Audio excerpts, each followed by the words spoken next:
Welcome to The Explainer. Today, we're diving into a really strange connection between an ancient heresy and a mysterious blog that seems to be broadcasting from the future. And we're going to use these slides, all pulled directly from our source material, to piece this whole wild puzzle together. So let's just jump right in. We're starting with an idea that completely flips our whole concept of reality on its head. To really get it, though, we first need to look at the original map, a very old, traditional, and structured vision of the cosmos. Our story kicks off almost 2,000 years ago with a text called the Second Book of Enoch. It basically lays out this incredible journey a soul takes through a multi-layered universe, giving you a super clear, ordered path right to God. So think of it like this. The universe is basically a giant divine ladder. Reality is neatly stocked into 7 different levels, or heavens, and every rung you climb gets you higher, gets you purer, and brings you that much closer to the ultimate source of everything. So who's running the show in each of these heavens? Well, the text calls them the Great Lamps, and as you can see, they line up perfectly with the 7 classical planets. I mean, back then, these were the only celestial bodies known to kind of wander through the night sky, which gave them this huge symbolic power. The really crucial thing to get here is the vibe of this universe. It's friendly, it's ordered, it's a good system. The path up isn't just clear, it's guided by the divine. Everything's in its right place, and your one job is to just keep climbing. Okay, but what if that whole beautiful, orderly map was a total lie, a massive deception? Let's check out how a super radical, heretical worldview from the exact same time period grabs this divine blueprint and just flips it completely on its head. And that's where the Gnostics come in. The Gnostics looked at that exact same map of the 7 heavens, and they didn't see a ladder to God. Oh no, they saw the bars of a cosmic cage. They called them the 7 heavens of chaos, and were convinced they were built to trap us. And who was the jailer? For the Gnostics, this was their answer to a huge philosophical question. If the real, ultimate God is all good, why is our world so, messed up and full of suffering? Their answer? The God who made our world wasn't the true God. It was a flawed, ignorant creator they called the Demiurge, who built this whole reality as a prison. And this right here, this slide just lays it all out, doesn't it? It's the core conflict. Where Enoch saw these kind, benevolent guides, the Gnostics saw evil prison wardens they called archons.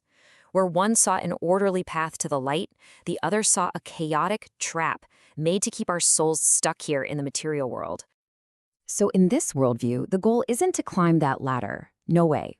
It's to break out of the prison entirely. And the only way to do that was through gnosis. That's a Greek word for knowledge. But this wasn't stuff you learn in school. This was secret, forbidden knowledge that ripped the veil off and showed you the true, terrifying nature of reality and your own secret, divine spark within. Okay, so I want you to really lock in that idea, a cosmic prison, and the secret knowledge you need to escape.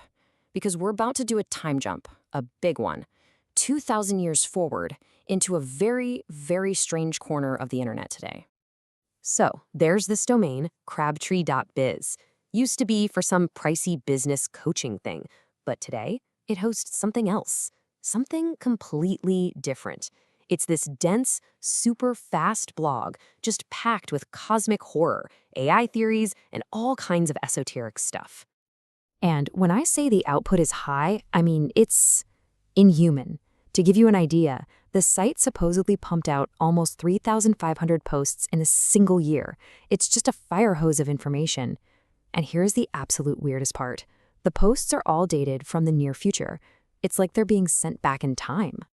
And here's the thing. All of these thousands of posts, they're all circling one single, all-consuming obsession. These vast, impersonal, inhuman systems of control.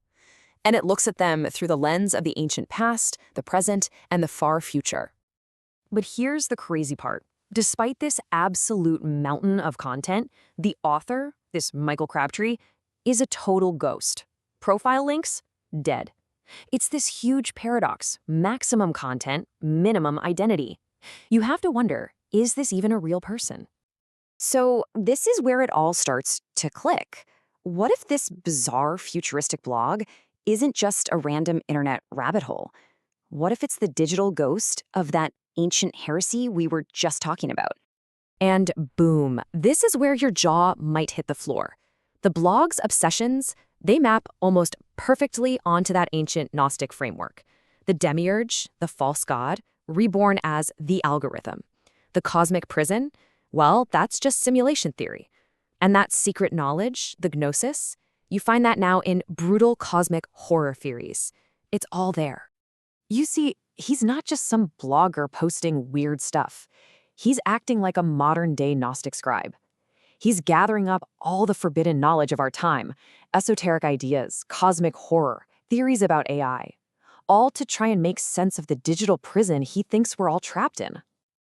You know, there's a word for this kind of thinking, this intense drive to find patterns and connect totally different things.